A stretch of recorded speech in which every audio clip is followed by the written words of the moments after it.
San Diego City Councilman Elo-Rivera went as far as to post on social media that Homeland Security agents involved in Friday's raid are terrorists, jackbooted thugs, cowards, and criminals, calling their raid state-sponsored terrorism under what he calls a false pretense of safety. Rivera also called for people to, quote, fight back. Joining us now is Councilman Rivera, and you certainly got the attention of HSI.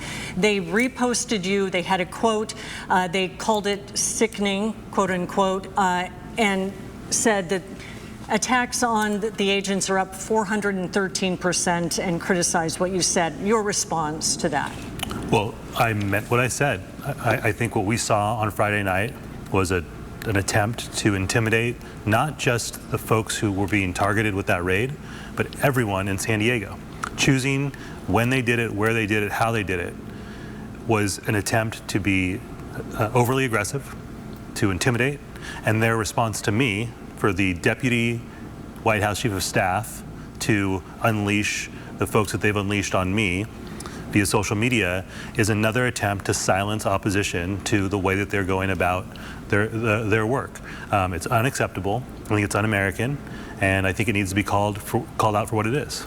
New details just in less than 2 hours coming out this afternoon, saying that they're accusing Forqueta of knowingly hiring undocumented immigrants. And they contacted Forqueta back in 2020, asking for the I-9s of their employees. Then go to this weekend, they say that there are 19 employees with fraudulent green cards that they are calling poor quality. Does any of that change any of your thoughts, or how should it have been done in your mind? No one's saying don't enforce the law. But that's not the point. I think over and over again over the last several months, we've seen the pretext of some form of law enforcement used as an opportunity to go above and beyond, to impact people who are not accused in any way whatsoever of violating a crime. It wasn't just the people who ended up in handcuffs that day who were impacted. It was everyone else in the neighborhood. It was people who sat down to dinner expecting to have a normal, peaceful night in South Park, and who instead were exposed to flash grenades and people wearing tactical gear. So you can accept the need to enforce laws. No one's questioning that. And also say this is not the way to do it. It's entirely inappropriate to do it this way. And to do it in this way is an attempt, again, to terrorize the community, to silence opposition, and it's unacceptable and un-American.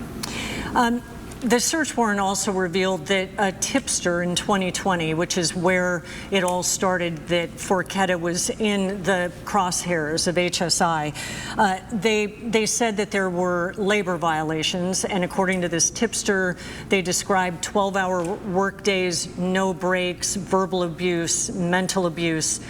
How does the city enforce and look for labor violations, if in fact any are happening? Well, we have an Office of Labor Enforcement. It's very important to us that our labor laws are respected. I'm a huge champion of labor rights. But, you know, showing up with weapons and in tactical gear is a hell of a way to show workers that you are out there to protect them. So, again, I think that's a pretext for what was an unacceptable level of violence. And let me just zoom out for a second.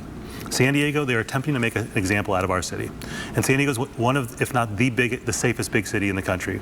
We are a proud place where immigrants and refugees have come for decades. I represent a community in City Heights that has been the home of people from around the world who've come here to lead better lives. And my community that I represent is safer because of their commitment to each other and to this country. So they're trying to make an example out of us, and it's super important that we don't allow them to lie about who San Diego is and what San Diego is. This is a safe community. It's a community that values our immigrants and refugees, that protects workers, and we can do all of that. We can follow the law, and we can not accept this level of violence and intimidation in our community. Would you also say that it may have been a message to businesses that may be operating in a certain way, the way this was done? I think they're trying to send a lot of messages to a lot of different people. They're from business owners, certainly, but again, there's other ways to do that. There are so many ways to do that. To choose Friday night, dinner time, to do what they did. This was not about sending a message to business owners. It was about sending a message to everyone in San Diego that nobody is safe wherever they are, that we will come in armed ask questions later. And if you're impacted by that, if you're traumatized by that, so be it. Because they are trying to perform. They know that they have not been able to deliver on the promises that Donald Trump won on and was elected on. Prices are higher. None of the things that he's promised have come true. And so instead of actually backing up their work with ways that would make life better for Americans, they are trying to perform the job, and there's real cost to that. I've seen, we have stories of parents being pulled out of their cars in front of their kids at elementary schools in my district. We have students who've been deported from San Diego State and UCSD. We have people who were pulled out of courtrooms just the last couple weeks here in San Diego, who were following the law, abiding by the process to seek asylum here in this country, had the rug pulled out from under them, and then have seen themselves detained and are now sitting in detention. It is excessive, it's over the top, and again, to me, they're trying to perform leadership rather than actually lead. We know you're embroiled in these incidents from this weekend, and we do appreciate you coming in to talk about it and to give your perspective that's had a lot of response, not only from the White House, but the community. So we do appreciate your time. Thank you, Kim. Thanks for having me.